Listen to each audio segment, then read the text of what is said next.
Hello friends, this is Jim with Science Talk. I want to share with you the story about the food requirements for the world, for humans. Now I have done prior video segments discussing with you that with warming temperatures, crop yields are expected to decline, as well as the nutritional value will be declining as well. And I explained to you, most people say, well, it's warmer, plants should grow more. Well, plants themselves have physiology that are adapted to certain conditions. And basically, we have types of what's called C3 and C4 plants, and it refers to the biochemical metabolism or the metabolic pathways that these plants take to create glucose. And basically, most of the plants that we use for in our agriculture for our food requirement are C3 plants. And C3 plants generally do not do well above 86 degrees Fahrenheit. C4 plants are your plants that are found in arid, hot, basically desert locations. So I've done those videos before. They're in my video library, so you can go check those out if you haven't seen it already, or if you just want to watch it again. So with this report that I'm going to share with you, basically states that the world lacks enough plants for a healthy diet. So guidelines for a healthy diet emphasizes fresh fruit and vegetables. Right now, there may not be enough in the gardens and the farmlands to nourish a cooler, healthier world. Let's assume we can get the planet to cool down in the first place. So this is a study done by Canadian scientists, and they basically say that a healthy diet is the best way to contain global warming and feed what they say estimated 9.8 billion people by 2050. I've seen estimates of 9 billion, 9.5 billion people by 2050, 9.8 pushing 10 billion. Either way, it's just way too many people. Let's be blunt. You got a finite amount of resources, finite land. You know, you have to allocate the land use for places for people to live, but then places to grow food.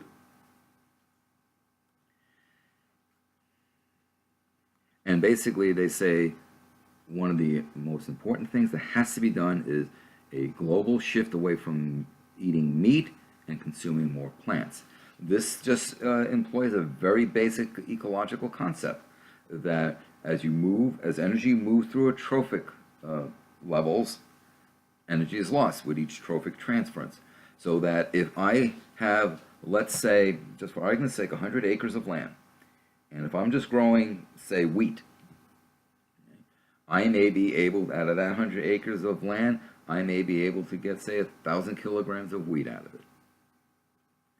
Now, if I take that same 100 acres and I dedicate it to raising cattle, well, cattle has to eat plants, and there's going to be energy lost from the energy produced at the what's called the autotrophic, or the producer level, to the consumer level, the cow. So that same 100 acres, instead of producing 1,000 kilograms, might only produce 100 kilograms. Now, what can feed you more, 100 kilograms of meat or 1,000 kilograms of grain? So basically, using the land to grow plants that can be consumed is a better use of the land, will provide more energy because there's more food being produced. So you can feed more people with that. It's a better use.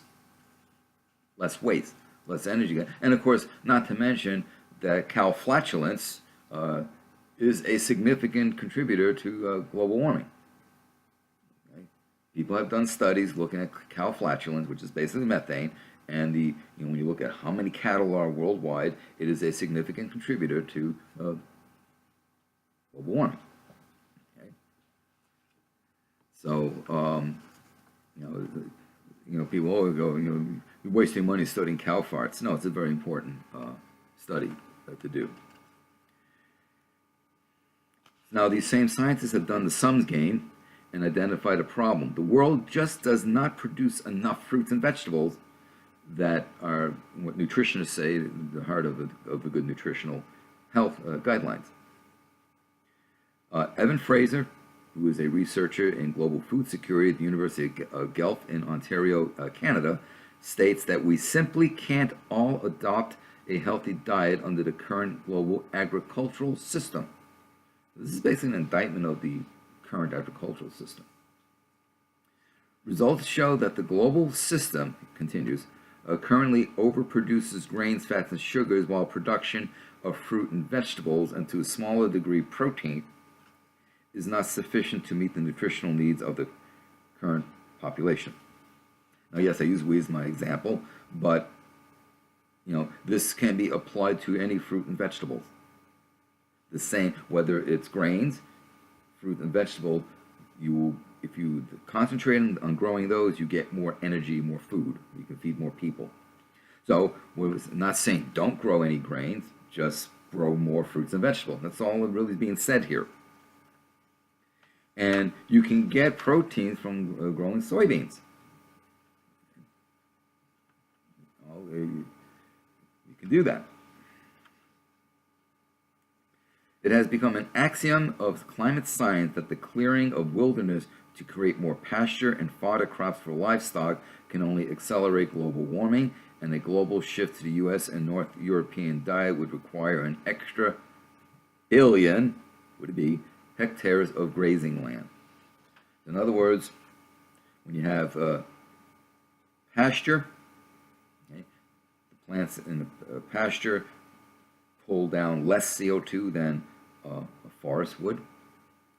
And then you're putting cattle on there, as an example, and they release a lot of methane.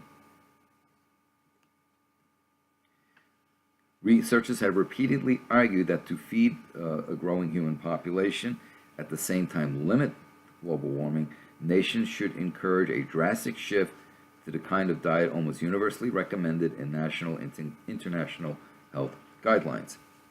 So Professor Fraser and his colleagues report in the Public Library Science Journal, PLOS One. You've heard me mention that publication before, along with many others like Nature, and you'll notice there are a bunch of journals that kind of my go-to. That subscriptions to them. Anyway, so they looked at the international output. They divided it by the numbers of humans expected by 2050 and calculated the available servings per citizen per day of each of three food groups. In the health guidelines, half of the plateful should be fruit and vegetables, 25% should be whole grains, and the last quarter, proteins, fats, or oils, maybe some dairy produce. Okay? So 50% fruit and vegetables, 25% via grains, and the rest from protein, fats, and oils. I mean, you do need lipids. Okay? And also, especially fruit contains sugars. So, sugars are bad. Well, these natural sugars. Sucrose, okay? Sucrose can be broken down into fructose and glucose and so on. But the body needs glucose for obvious reasons, energy usage. Cellular respiration takes the glucose, gets the energy from that. CO2 and water are the waste product, but it drives our machinery. And many of you may or may not be aware of this, but the biggest user of glucose is this thing up in here, the brain. The brain uses the most glucose in your body. So when people switched to like the Atkins diet, which is all protein and no carbs, they became stupider, or more stupid. Okay, and I'm not on the Atkins diet, but seriously, people, and I know some people personally who switched to the Atkins diet, and yeah, they were losing weight, but they couldn't think worth a shit. So the brain just wasn't functioning as well. So I have my my fruit and vegetables. I'm overweight, but at least I can think straight. So so they mentioned that right now it's a lopsided diet. Right now the world's farmers are delivering about 12 servings of grain instead of the recommended 8. 5 servings of fruit and vegetable instead of 15. 3 servings of oil and fat instead of 1, and 4 servings of sugar instead of the recommended none. Now, what they're probably meaning in sugar in this context is refined sugar. I mean, all food contains, if you're eating fruit, there's natural sugars in there. So they're probably referring to refined sugar, which is not a good thing to be ingesting. So without a worldwide shift towards a much healthier diet, farmers would have to colonize another 12 million hectares of arable land and at least another billion for pasture. Billion hectares. So then where do the people live? Were habits to change, however, farmers could deliver enough to feed a growing population at the same time return perhaps 50 million hectares to the wild, because fruit and vegetables can be grown in smaller spaces than grain, sugar, and oils. So take my 100 acres, instead of having 1,000 kilograms of wheat, I might be able to have 5,000 kilograms of fruit and vegetables. Even better. Now, I'm just using these numbers to illustrate the concept. These are not hard, fast numbers, but to illustrate the concept. Professor Fraser states that feeding the next generation is one of the most pressing challenges for the 21st century. For a growing population, our calculations suggest that the only way to eat a nutritionally balanced diet, save land, reduce greenhouse gas emissions, is to consume and produce more fruits and vegetables, as well as transition to diets higher in plant-based protein. Makes perfect sense. So, now this does not necessarily address the issue of the C3 and C4 plants, what the crop yields would be. I did not see that in the report, what the ideal optimal temperature range would be. They're just simply looking at, primary productivity on available land. That's basically what they're looking at. It would be interesting to see if they added that parameter, those parameters, onto what they've already calculated, and see what kind of adjustments results from that. But nonetheless, this is an important study. It provides important information. It gives us, if governments were to implement this, it gives us a good policy, good strategy to continue forward. So I wanted to bring that report to you. Thank you for watching. Thank you for your time, and we'll talk soon. Hey folks, this is Jim here reminding you to subscribe to this channel, to share my videos, tell others of the work that I do here. I also ask that if you are not already a patron at Patreon, to please consider becoming a patron at Patreon. You can find the information in the description box below the video. I'm asking you to help support the work that I do. I do not take any money from corporations or from any other sources, so the information I share with you is the actual science as it comes out of the peer-reviewed journals. So there is no BS, there's no propaganda, there's no agenda. It's just I present the science and I explain to you what it means, or at least my interpretations of it, based on my own experience as a scientist. I want this channel to grow. I consider, while I discuss many different topics here, you notice I do focus a lot on climate issues. I consider climate change to be the most pressing issue facing humanity today.